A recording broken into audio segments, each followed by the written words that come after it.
what I call paper. This is a paper champ. That is what we have right now. All right? And we are going to expose this paper champion on Saturday.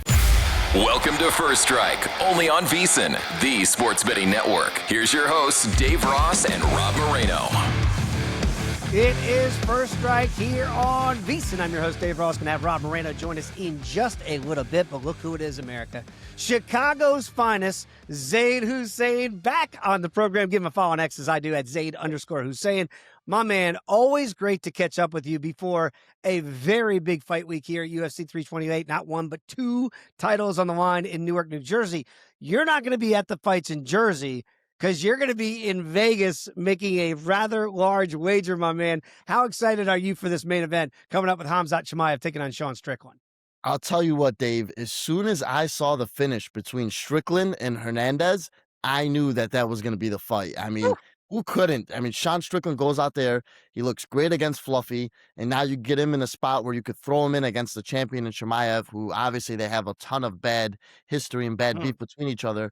And, you know, this is a spot where not only just that fight, but the Tatsuro Taira fight as well versus Joshua Van, who you see this right here. Let me just grab some of this right here. Bring it. This is what I call paper. This is a paper champ. That is what we have right now.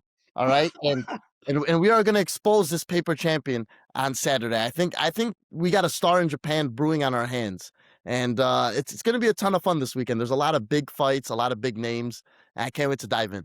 Okay, I'm going to bury the lead right now on the main event because I'm so excited for this Tatsuro Taira fight against Joshua Van. And Rob knows me here, and you know me well enough. I feel like he's been the champ and waiting for Taira, about $1.60, $1.70 betting favorite. I got him at $1.60. It's going up a little bit here as the week goes, Zayd. Tell me why we're on the right side with Taira this weekend. Well, first, right now, I can guarantee you this will close at $1.90 minimum.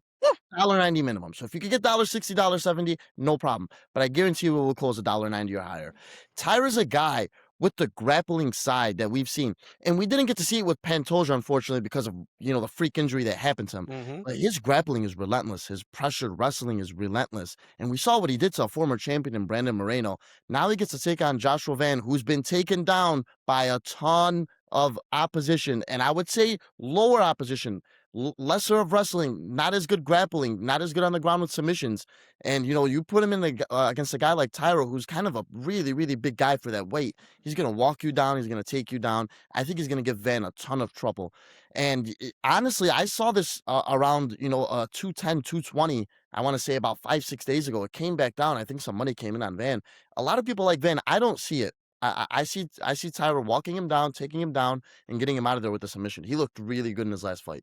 Okay, when you say submission, and I see some totals being posted here as we discussed on a Wednesday, that total is sitting at 3.5 rounds here for that that first of the two championship bouts here in the flyweight division. It is juiced to the over, but not heavily. It's at $1.25 to over 3.5 rounds.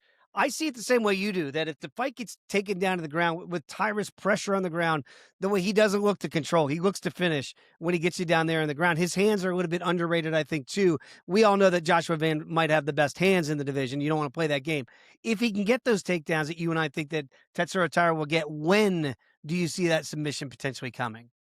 You know, I could see it honestly in the second round. Maybe Van fends off, but when he gets tired going into that second and maybe third round after getting taken down over and over again or just controlled on the ground, I think he will try to scramble up. And I think that's when he'll leave himself exposed. The only problem with betting submission that I always have with these guys is, like we saw with Moreno, if he gets your back and he kind of just flattens you out, he could just start raining down punches and you get that TKO stoppage, which is frustrating at times. But honestly, man, I think Taira should be closer to a $2 betting favorite. I see him as around minus 220. So if you could get him at the $1.60, $1.70 price tag, you're going to get great closing line value. I can guarantee you that. Well, I think, Zayd, you just got me to where I wanted to go here when we worry about, if you and I are both very confident on the Taira side, right? But do we worry about method of victory? Would you then decide to play inside the distance? Again, you got to search around the books. Not every book offers it here for inside the distance versus the strict method of victory, whether that's KO, TKO, and or submission. Would you give up a little bit of the juice and go for inside the distance instead of the preferred method of victory there? To be honest with you, for me, I'm just playing the money line here. I just think if you play it safe with the money line, you lay the $1.65 or whatever it is right now, and you know you're going to get good closing line value by the time Saturday comes around when I think he closes as a $2 betting favorite. So I think this is going to be a great spot for him. You're going to have Japan with a new champion. You're going to have a big fight with him and the real champion in Pantoja, and I think that's what everyone will want to see. But, I saw a comment, Dave, the other day from Van, where he went on and he talked about, a champion should know how to brace himself for a fall. I saw that too. I think that's classless. I really do think that's classless, and that's kind of why I'm like, jabbing at Van right now, because I think that comment is unwarranted. I'm right there with you. I was stunned by that. Okay, if you're saying that by pushing back Alessandro Pantoja, that caused the leg and the knee to buckle, so you're taking credit for that? Like to me, if you're the champ, you're Joshua Van, just say, hey, you know what? Unfinished business. I'll see him when he's healthy, and we'll get to that. Now I'm focused here on my next challenge in Tatsuro Taira. Does that worry you if you're on the Joshua Van side to say, boy, where is his head if he's still talking about the Pantoja fight and trying to take credit for that instead of saying, yeah, it was kind of fluky and I would have liked to have finished him the way I thought I would with my hands? Yeah, I think he's really in. I thought he was in over his head against Pantoja. I remember So did I I. came on here and I like Pantoja. I think he's still way in over his head against Taira. I just think he's been taken down by lesser opposition, and coming into this fight, he's gonna look like a deer in headlights by round 2. All I right, truly so believe. in my old walk of life here, Zayd, in a newsroom, they'd say, Dave, you buried the lead when you had Zayd Hussein on this week because you have not just a run-of-the-mill play that you're going to make in the main event here with Sean Strickland against Khamzat Chimaev. You have arguably the play of a lifetime. Zayd, tell the people what you are prepared to do this weekend. So yeah, I this weekend I'm looking for a spot. I want to bet over $100,000 on Khamzat Chimaev to win by finish. Okay, this will be my biggest MMA bet for a prop ever. I mean, I think this is a spot where I see nothing other than a Chimaev finish. I mean, right now you could get it at I see certain spots minus 150. It's like a 60% implied total, minus 160. It's around 60 to 65% implied finish rate, which I think he finishes his fight 9 out of 10 times. I really do. I think if you guys put these guys together, I watched so much tape on Sean Strickland. You have Joe Rogan going around saying Strickland's an elite wrestler, great grappler, gets back up to his feet. And I look at the tape, and Abus Magomedov is absolutely mauling him. Dricus du Plessis, who looked like he was a JV wrestler, absolutely mauling Sean Strickland. I mean, these guys are just taking him down like it's absolutely nothing. And then you got Joe Rogan on podcast talking about this guy's an elite wrestler. He's going to get taken down, and he's going to get finished very, very quickly. And I think it's different from the Dricus fight, what we saw with Chimaev. Sean Strickland is not the type of guy to just accept being taken down, kind of laid down, fight off a submission. He's hard-headed. He's a guy that's coming there to win. Make no mistake about it. Sean Strickland is coming into this fight to win. But in doing so, he will leave himself open for submissions when he's looking to get back up to his feet, because this is a spot where Dricus fought him and kind of just laid there, defended off submissions for 5 rounds and got mauled. Sean Strickland's not the case. I think he's going to try to get back up. I think he's going to get his back taken. I think he's going to get rear naked choke submission. Ooh, by the way, this total is sitting at 3.5 right now. It is juiced to the under in Yeah. that 3.5 rounds. So again, your play, Zayd, is going to be inside the distance, or will it be via submission at a better price point? It's going to be inside the distance because submission is even money, and there's a world where Chimaev knocks him out too. I mean, make no mistake about it. He has power in his hands. I mean, we saw what he did to Gerald Meerschaert in the past with just a right hook, and it wasn't even a hook. It was almost like a jab. So this is a guy. I mean, look, if it was submission plus 150 and finish minus 155, that's different. But you're looking at submission right now. It's almost even money, if not juiced to like minus 110. Zayd, we were just talking about Joshua Van, some of his comments, which were interesting in the wake of the Pantoja fight. We know Sean Strickland's going to say things that people are just going to go, how do you say those things? Yeah. Do you worry at all that he's getting at Khamzat's head a little bit and trying to play these mind games with him? Because I don't know if it's mind games or just Sean spouting off the way that we're used to Sean Strickland spouting off. I think it's a mixture of both, and this kind of gives me a flashback to Khabib versus McGregor. Oh boy.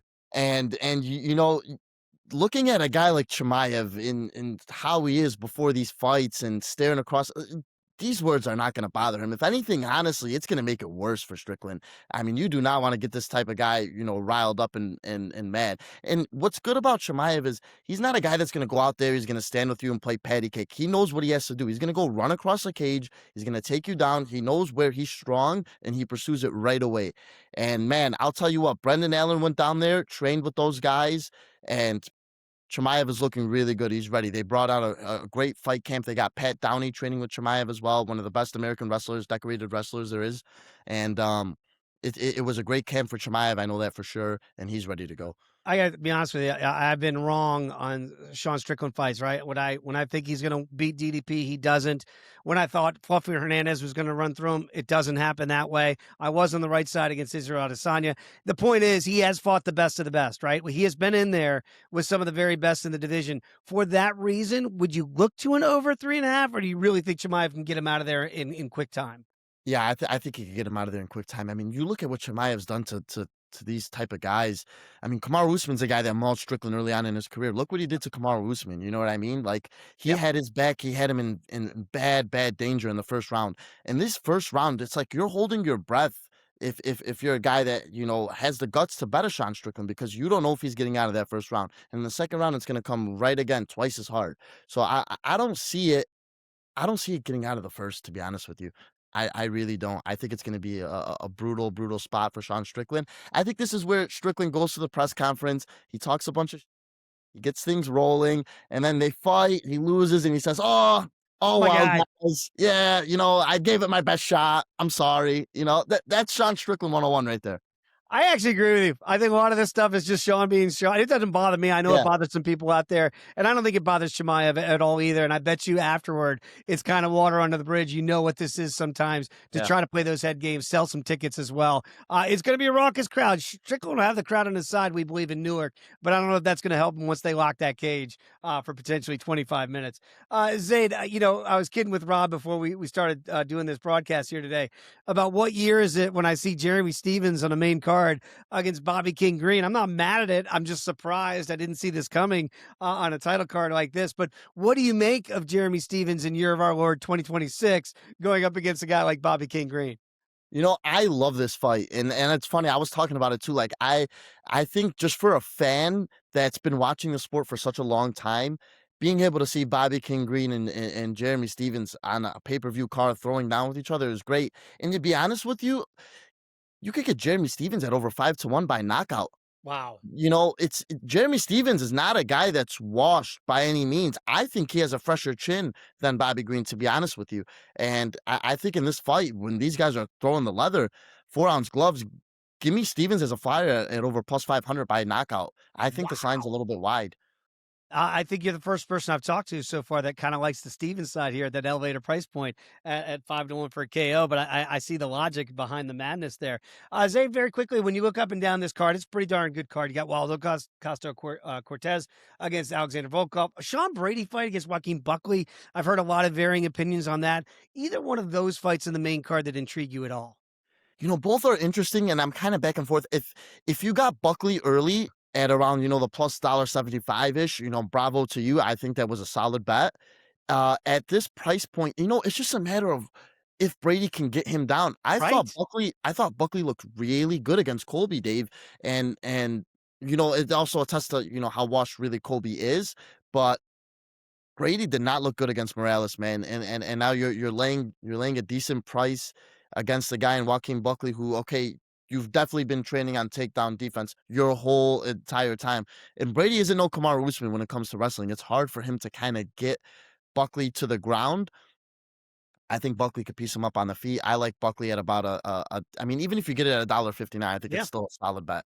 Yeah, not a bad price point right now on the Joaquin Buckley side. And then Waldo, I'm sorry to cut you off. The Waldo fight's intriguing as well. I know you talked about Waldo and Volkov.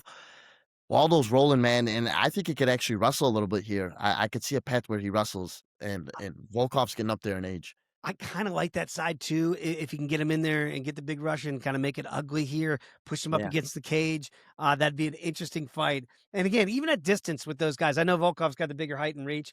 Waldo not too shabby with his hands as well. So I'm kind of with you on the plus dog side on Waldo Cortez Acosta. Zayd, you're going to be on with me and Jensen Lewis on VSiN by the Books on Friday morning. So we'll find out where you make the bet, the best price point you get here in the next 48 hours or so. So cannot wait to have you back on for that. Safe travels to Vegas, and we always appreciate your time as always. It's going to be an electric morning on Friday. Make sure you tune in. Let's go. There he is, Zayd Hussein. Give him a follow on X at Zayd_Hussein. All right, when we come back, let's see what the model says. Rob Moreno back right here on First Strike.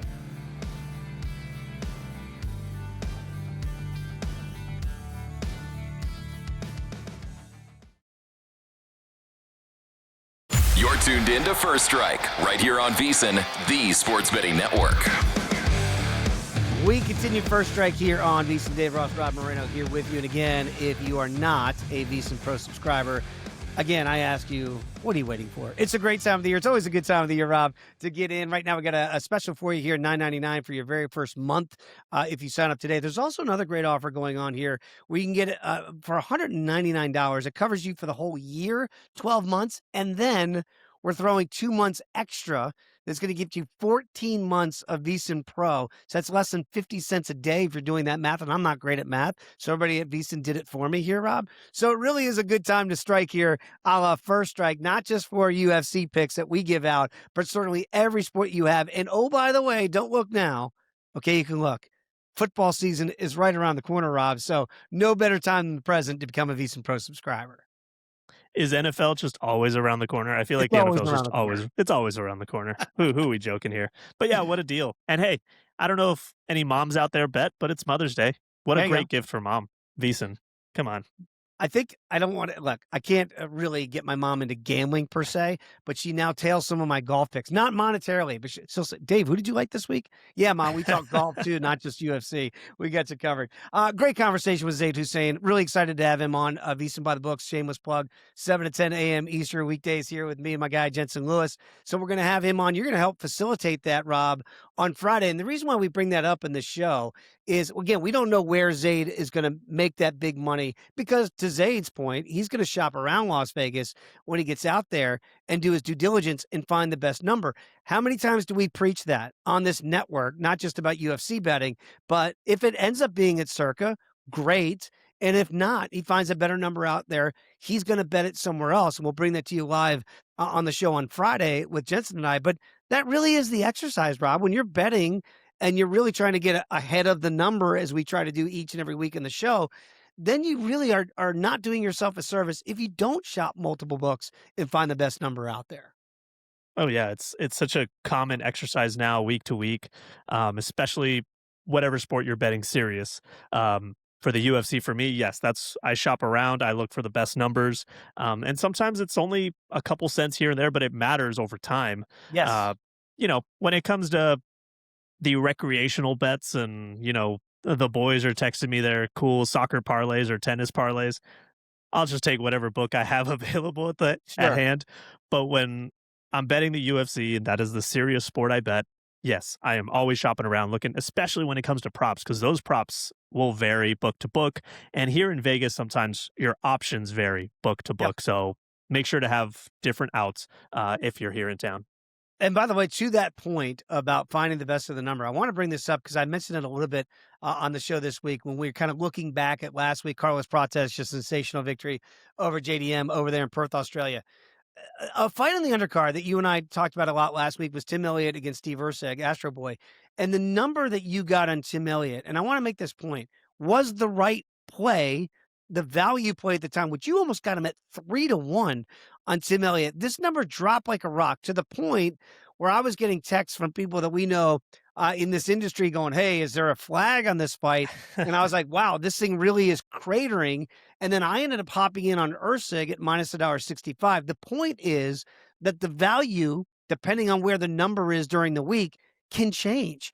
And by the way, Elliott easily won that first round. So you got a guy that's almost a 3-1 dog who wins the first round. Now, he doesn't win the next two, so Usyk wins the fight. But the point is, that's the exercise. Doesn't mean that we always win the bet, right? But you're trying to really shop for the best of the number, which clearly was Elliott earlier in the week, and then Usyk at the end of the week. Yeah, I mean, grabbing him at plus 280, I thought was a little crazy because by the time we recorded, he was like at plus 220. And man, that number just kept dropping and dropping. And I didn't really know what to make of that. I was like, this is dropping too much, in my opinion. And hey, if I wasn't, I told you before the show, if I wasn't on Tim Elliott at plus 280, I would have done the same thing. And Usyk at whatever he finished at, minus 160 or something like that, was the right play. But you're right, excuse me, Elliott being in the fight early was exactly what I wanted to see. Now, truth here. I did not watch the fights live. I was asleep. I watched everything after the fight. They were way too early. I just couldn't do it. Set the alarm for UFC Perth, Rob.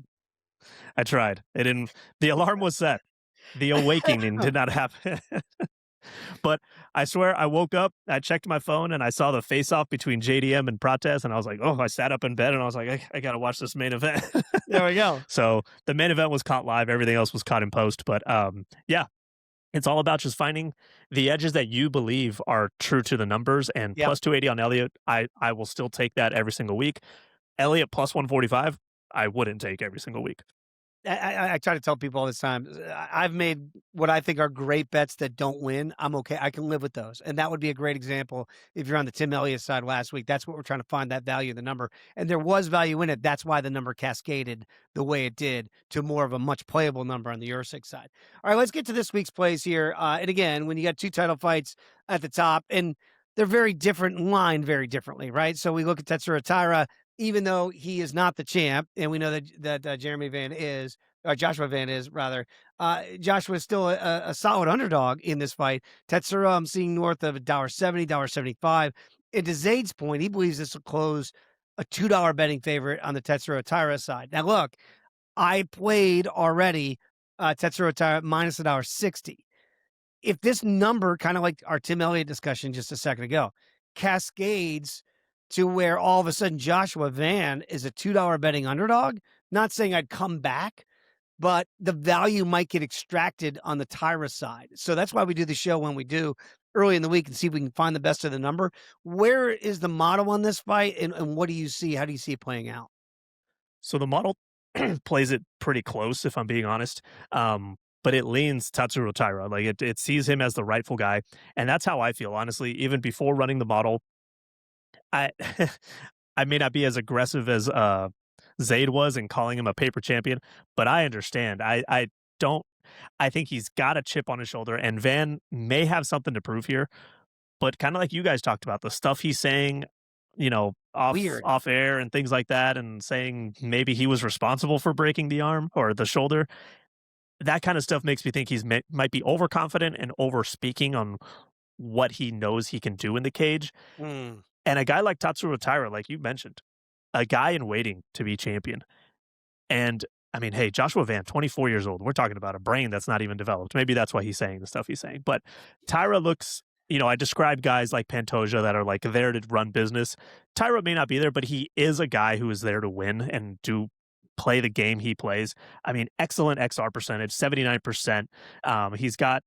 He finishes a lot of fights inside the distance. Even guys, former champions like Brandon Moreno, like he finds ways to win fights. He smothers guys either with his striking or even his grappling ability. I mean, we're talking about an 86% control rate of clinch and ground time. Wow. Taira's the rifle side. The model doesn't like the number, especially now that it's gone up to minus 175. So currently I'm kind of just standing by, see if that number kind of bounces back down. But Tatsuro Taira is the side I'm leaning, the side I like, the side the model is predicting for a new rightful flyweight champion. And like Zayd said, I hope we get a Pantoja Taira fight in the future. That would be absolutely amazing if we get that. And again, no disrespect to Joshua Van, but I'll go back to say the Raw Dog fight against Brandon Royval, which is one of the best 15-minute fights you'll ever see. And that was a close fight. Yes, Joshua Van won it, but if he's kind of life and death with Royval, and I don't think Tatsuro Taira is going to sit there and engage 25 minutes potentially on the feet. Not saying he can't, but I do think those takedowns will come against Joshua Van. Can Can Taira finish Van if this fight gets down to the ground? Because I look at him, we talk about this a lot in the show, guys that look to control and guys that look to finish. Taira goes to the latter to me. He looks to finish when he gets you down to the ground. You know, I think he can. I think he can find a way. I mean, it's 5 rounds. It's 5 rounds of Taira being allowed to work. Unless Van comes in with the right game plan, I can't see a way for it to go early. It is the flyweight division. They don't happen often, but Taira's very creative in the cage. He's very active. I mean, you know, Pantoja, going back to the Van 26-second fight, Pantoja landed 6 significant strikes in 26 seconds. Like, Van landed 2.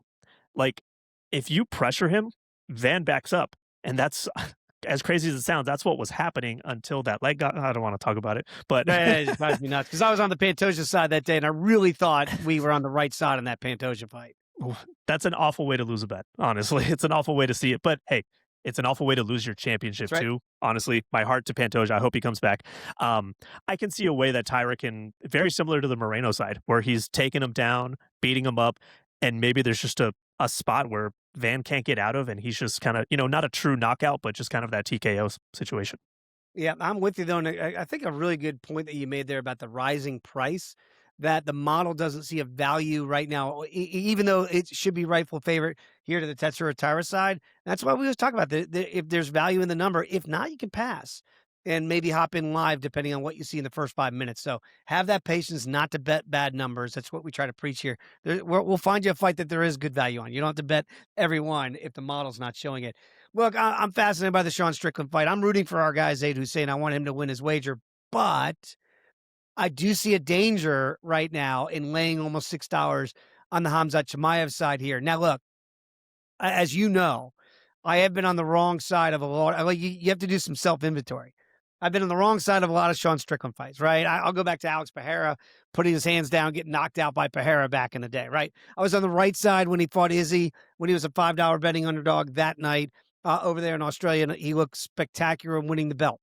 I thought he was better than DDP. I thought he won the first fight. He didn't get it to go his way in the judges' scorecard. And then he didn't do enough, quite frankly, in the second fight. But they did go the distance, right? So I'm looking at that total at 3.5 at plus money. Do we see Sean Strickland? Look, Gilbert Burns won 15 hard minutes with Khamzat Chimaev, right? Can we make a case for the over if we don't want to back the big favorite here? What are the numbers showing you? Let's not forget, Kamaru Usman also went Yes. 15 minutes. Hard minute. But there's something different about a title fight, and there's something different about this title fight too. I mean, these guys are very emotional. Primarily kind of coming from Strickland's side. It seems like Chimaev's kind of like, we're just talking, we're just doing business. And an emotional Strickland worries me because that was something we didn't see out of him in the Hernandez fight. And he came in focused business. He came in focused and so sharp, and look at the way that fight turned out. I was on the wrong side of that. I was on the fluffy side, and he cleaned that fight up every single round until he got the finish. Now we're getting the other. It's like 50. It's like every time we get a different Sean Strickland, and I think we're getting the wrong version of Sean Strickland. It's like when you reboot that computer and you're like, oh, it didn't start up right. I think that's the one that's coming in. Now, I think Chimaev does want to get a finish here. I kind of agree with Zayd.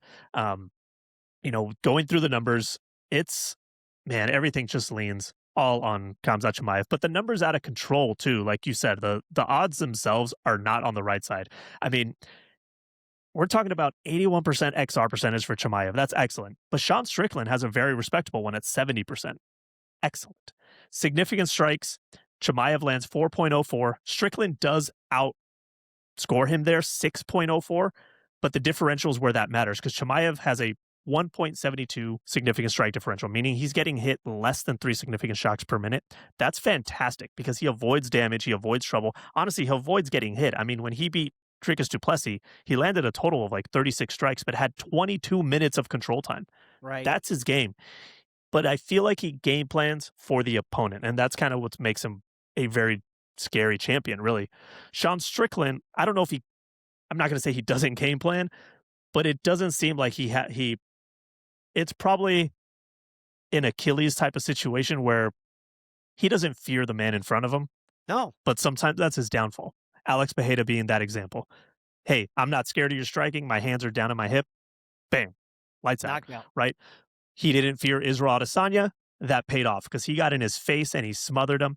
So I think it's like his strength, but also his weakness at times. Yeah. That his no fear, no sense sometimes will cost him. The issue is Chimaev also fears no man, and he does not fear Sean Strickland's striking, most likely. Strickland does have power, 7 knockdowns scored. Chimaev does have power as well, though. 2 knockdowns scored for him. Chimaev's never been knocked down, mainly because he doesn't get hit often. Strickland, as we know, has been knocked down before.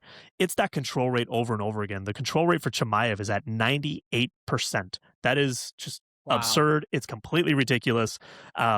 But it's hard. You just can't ignore it. He's going to test every bit of Sean Strickland's 77% takedown defense, essentially. Strickland's going to eat shots here. Chimaev might as well. But Chimaev's probably going to pressure him, smother him, take him down. This is one of those fights where round to round, we might get a different story, where if Chimaev gets him down, that's the round, most likely. Yeah. If he doesn't, Strickland has a shot in this round until they reset, right? I don't know if Strickland can get him out, but hey, I said that about Strickland against Anthony Hernandez. I was actually looking exactly the same way Zayd was looking, and I'm very happy that that's where he's going to put his hard-earned dollars on, because I'm going to put my little bit of hard-earned dollars. But I'm waiting, and also waiting to see Chimaev inside the distance. I can see it happening. I don't know if it happens within the 3.5. That's my only challenge, but that's where I'll be looking as well. I will say this, though. Sean Strickland's never been submitted. So again, like go back to the Pereira fight, right? He's been stopped for KO, TKO. That's what he's never been submitted on the ground. So that would be interesting because again, when you go back to the Fluffy Hernandez fight, and Reed Kuhn, by the way, shout out to Reed, had him on VSiN by the books. Go back, like, subscribe, and listen to the podcast in your time too. He made a great point that, you know how many shoots and shot attempts that Fluffy Hernandez had, takedown attempts? 1. He had 1 attempt against Sean, and once he got stuffed, he immediately abandoned ship, gave it up. That's not going to be the case with Khamzat Chimaev. Like, can't you see Khamzat doing like a Granby roll, coming like they introduce him, fight, and then he starts rolling, right? You can just see Khamzat's going to try to figure out any way possible, I think, to get the fight down to the ground. I don't think he'd be deterred. I will go back to the Gilbert Burns fight, though, where Gilbert did a really good job that night of stuffing those takedowns. And then on the hands, all of a sudden we got this wild war that we didn't see coming from a guy like Gilbert Burns.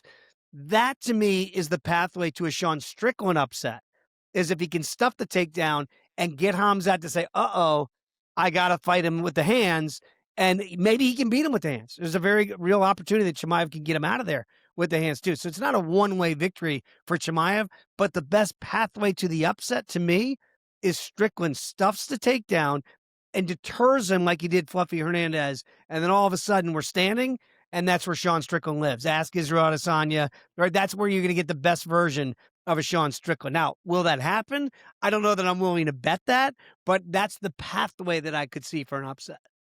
Yeah, 100%. I mean, it's going to be determined on if this fight hits the ground or not. And you're right, Chimaev's not going to just give up on the takedown. Anthony Hernandez also, I don't think he attempted a takedown until like round 2 or something. Like Bizarre. It was a bizarre fight. Like I said, I think I said it last week. Yes. Us betting on fighters to do what we think they're going to do is the most dangerous thing you can do in the sport. And that goes for both these men kind of in a way, but my assumption of what I've seen is Chimaev will not give up if he fails the takedown. I mean, he's attempting a ridiculous amount of takedowns per minute. So he'll be in his face. And if we see a new champion, my gosh, this middleweight belt it's oh my goodness. I had some notes written down because it's been a revolving door of middleweight guys since the middleweight GOAT of Anderson Silva. Anderson Silva held the belt for 2,457 days, 6+ years. Since that time, which it's been about 13 years, I believe, it was Weidman, Rockhold, GSP, who vacated, by the way. Yeah, I know. Shout out. Robert Whittaker, Adesanya, Bejeda, back to Adesanya, Strickland, Duplessis, now Khamzat Chimaev. That's the history of this belt just in the last 13 years. When originally we got like 6+ years of one man dominating the entire division. It's just crazy. Sean Strickland also in rare form of getting a third shot at this title, right? He won his first attempt, lost his other 2. So now he's here attempting a third time. It's very rare that a guy, I talk about that a lot with other divisions, that it's very rare that a guy gets multiple bites of the apple, Yep. even in failed attempts. But kind of like Zayd said, when Strickland beat Anthony Hernandez, it was most likely the thing to happen because he was just so impressive in that fight. So this will be interesting. A lot of potential history being made this weekend. And great point. Like GSP is arguably the greatest 170er of all time. He goes up to middleweight, fights Michael Bisping, beats him at Madison Square Garden, then retires. What a way to go out! But Strickland's kind of in that realm too of like he's a tweener. He's still a tweener between 170 and 185. When he fought Alex Pereira back in the day, and you know how perplexed I still am at that fight. Like, put your hands up. What are you doing? But that was 170 pounds, right? So like, I wonder at 185 is that advantage Chimaev in the bigger weight class. That if he does get the takedowns, can Sean get up? Like that'll be the question. Or is he just surviving off his back for 5 minutes? And by the way, we know what an animal Chimaev can be in the best terms of being an animal when he gets you on the ground. He's going to look to hurt, if not finish, but he's going to look to do damage. So, Sean, can you survive and not take damage? Easier said than done, that's for sure. I want to get to a couple other fights in the main card that the model has identified here. One of them is Alexander Volkov. And again, Alexander is such a big guy in this division against another really big guy in Waldo Cortez Acosta. But like skills at the fight states on the outside, normally that's advantage Alexander Volkov, but he is getting up there in age. What does the model see here? Could we look to a live dog scenario in Waldo? So you're right, Volkov, 37 years old now. 13-5 in the UFC. He's most recently beat Jailton Almeida, but it was a split decision. It was a close fight back in October. But you look at his losses, and it's to the top guys. I mean, we're talking about 2 losses to Cyril Gane, Tom Aspinall, lost to Derek Lewis when Derek Lewis was doing Derek Lewis things, and Curtis Blades when Curtis Blades was doing Blades things. But Cortez is kind of like, he's the hot new thing in the heavyweight division right now, especially after the year he had last year where he was just coming in and handling business. 10-2 in the UFC since 2022. Now, I don't think he's fought the same level of competition, and that's what I kind of wanted to make that point with Volkov. But his last fight, it was a TKO win over Derek Lewis, but it wasn't the same Derek Lewis we've seen in the past. It was very much a 40-year-old Derek Lewis. There will be a size advantage for Volkov. He's the bigger man here, 2-inch reach advantage, and 3-inch height advantage as well. But that's where the model stopped seeing advantages for Volkov, let me tell you. XR percentage, Waldo Cortez for a heavyweight, 74%. That's spectacular for a guy that just kind of gets into what we think are brawls, but he's actually being very efficient in there. Volkov's at 61%, so not bad, especially for a 37-year-old. But there's just more on the Waldo side. Significant strikes per minute. Waldo has more output here. They both have actually the same differential. Waldo just has higher output, so 5.37, 5.03 for Volkov. Knockdown scored. Waldo brings in some power. He has 6 knockdowns scored in his shorter UFC career. Volkov does as well, though, 4. Waldo has never been knocked down, though. His chin has held up. His eyes, not as much, but his chin has held up. Volkov has been knocked down twice in his career. And it goes back to that head strike defense from Waldo. 74% head significant strike defense. He avoids taking those hard shots to the face, which is very important in the heavyweight division because these guys always throw hands.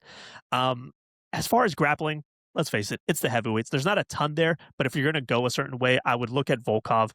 He does have 67% takedown accuracy. He only has 10 across his whole career, but his control rate is very low. It's 29% control rate in clinch and ground time. So even when he gets you down, or even if he presses you up against the cage, Volkov's unable to really use that to his advantage. It's Waldo who does. Waldo has a 58% control rate in clinch and ground time. He's kind of a big guy, even though he's not taller or longer. He is kind of a thick dude, and he can use that to hold you up against the cage and just kind of boom, boom, hit some strikes there.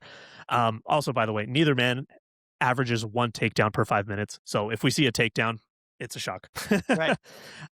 The model leans Waldo Cortez Acosta here with the underdog. It gives them, I've talked about those tiers. It gives them that live dog tier. So it means we have a shot here. I grabbed them at plus 155. He take down to plus 145. Hopefully we don't see crazy line movement again, but I like Waldo Cortez. I think the younger guy can get it done against the older guy. I'm with you on this side. I like the Waldo side here. It's certainly a plus money. If you can get that around the $1.55, $1.50 range there. My one worry is I try to forecast what I think I might see is I do see him pushing Volkov up against that cage and controlling him that way. Don't stick your neck in there, right? We see that a lot of times here because Volkov's so lanky that I could see him trying to go for a standing submission, right? Like to try to get him in some sort of guillotine choke from that position. I don't think Waldo will do that, by the way, but that's the one worry. Like I think if he's controlling him and he faces up, he can do real damage against Volkov in the clinch. That's where I think he could really score. Just don't stick in the neck is the only concern I have against a big giraffe like a guy like Alexander Volkov. That's my only concern. Your Waldo. neck, right? Protect that like neck. Wu-Tang says, protect the neck. Don't stick the neck out there recklessly. If we don't fall for that trap, I think we're going to be okay on the Waldo side.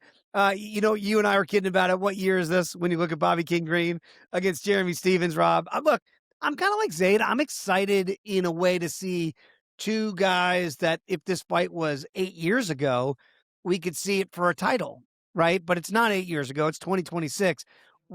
How does the model take into account a guy like Jeremy Stevens popping up on the main card? So man, it's also crazy to say King Green is the younger guy in this fight, by the way. How about that? King Green has not left the UFC. But he's had a very up and down, career, just overall. 15, 12, and 1 in the UFC. Hey, it's a winning record. And he is on a 2-fight win streak. We cashed him as a big underdog against Daniel Zellhuber last February. Jeremy Stevens is really the mystery here. He's the wild card. 40 years old now.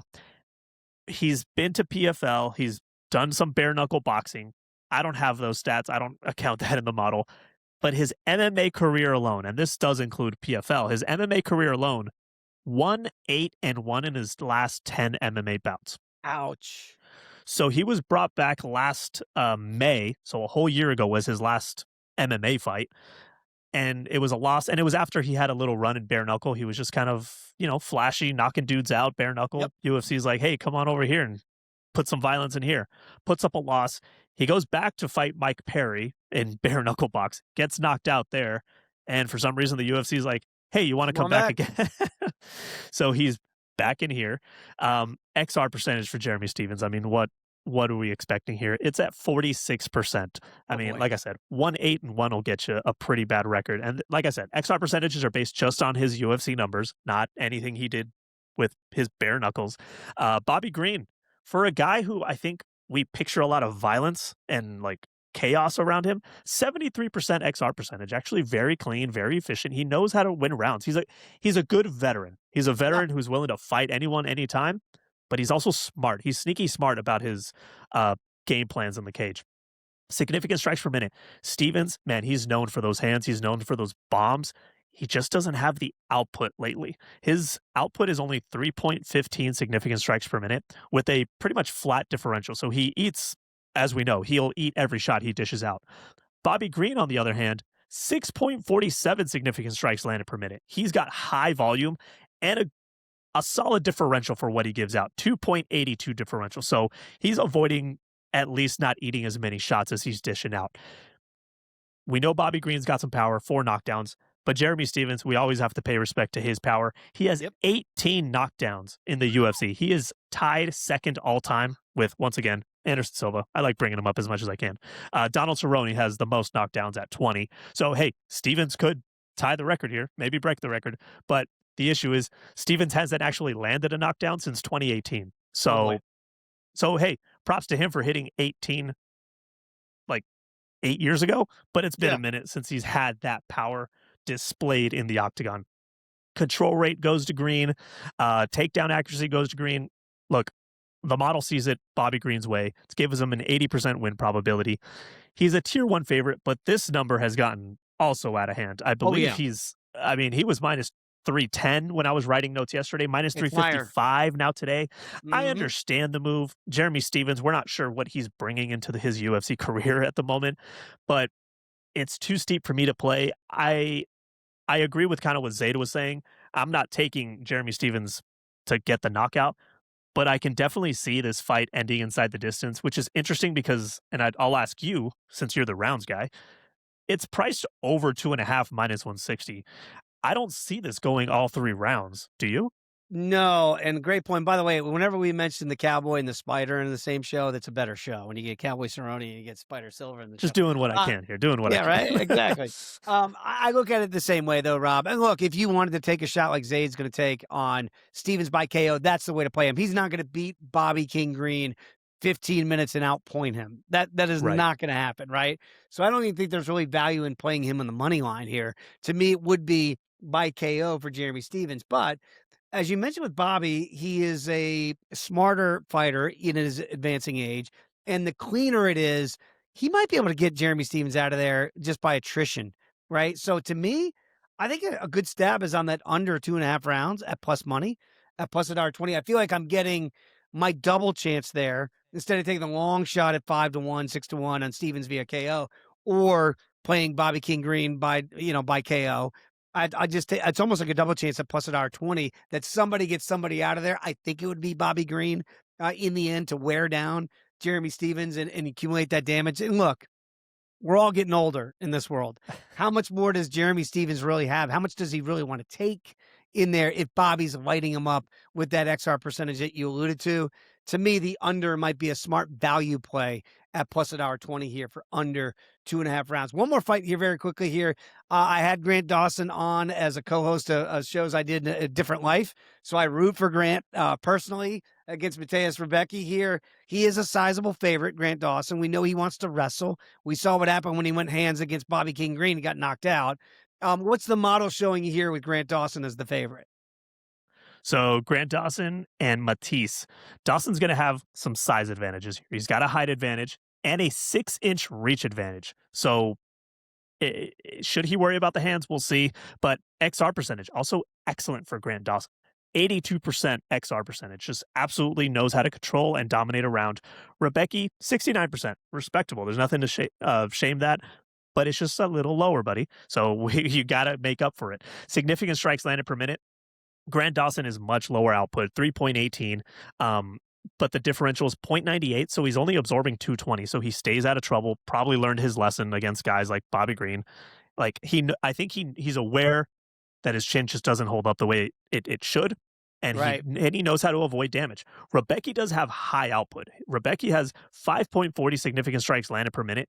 The issue is, man, he eats some shots. His absorbed per minute is 4.83. So you can land a shot on Matisse here. Knockdown scored. Rebecki obviously has a little bit of power. He's got 4 knockdown scored. So I think it's Dawson having to avoid that trouble. I mean, he's got an excellent control rate. I mean, 91% control rating in clinch and ground time. Rebecki's at 81%, but 91% is quite a tier above. Not the most accurate takedown accuracy here, but Dawson is a volume takedown attempter. 40 takedowns scored already. He's attempting 12.17 takedowns per 5 minutes. So he is aggressive and relentless in trying to get that takedown. Rebecki only a 50% takedown defense. Ooh. So Grant Dawson does have an advantage in most likely dictating that he doesn't have to stand right there in front of Matisse, and he can most likely get the fight down. With that said, the model crunches the numbers, and it lands on Grant Dawson clean. 75.97 win probability. It sees him as a tier 1 favorite, which we've been hitting pretty well this year. I locked him in at minus 160 yesterday. He's now Great moved, price. I believe, minus 185, something like that. Minus 175, actually. So he's bounced back down. I would say that's a pretty good number to get him at. Don't let it get too far away, but I have Grant Dawson on my betting slip this weekend. He's going to be on mine as well. He might be a parlay piece for me as well. And again, as we talked about, like when we're on Fluffy Hernandez and he stops shooting or he doesn't shoot in the first round, I go, what are you doing? Grant, shoot. Yeah. just shoot, even if you don't get him right away. Just, by the way, even if I lose the wager, as long as you do what we ask you to do and we know that's your best pathway to victory, we can live with that if you can stuff the takedowns. But don't stop attempting the takedowns like Fluffy Hernandez did. Very ill-fated against one Sean Strickland. It's like a pitcher having the best fastball in the game. Throw the and fastball. You see him he's throwing curveballs and getting knocked out the park. You're like, what are you doing? Just right. You got the best fastball in the game. If you get beat on the fastball, we can live with that, Grant. So yes. You're a great wrestler. You're a great grappler. Keep attempting those takedowns. You're eventually going to get one and be a part of our parlay pieces.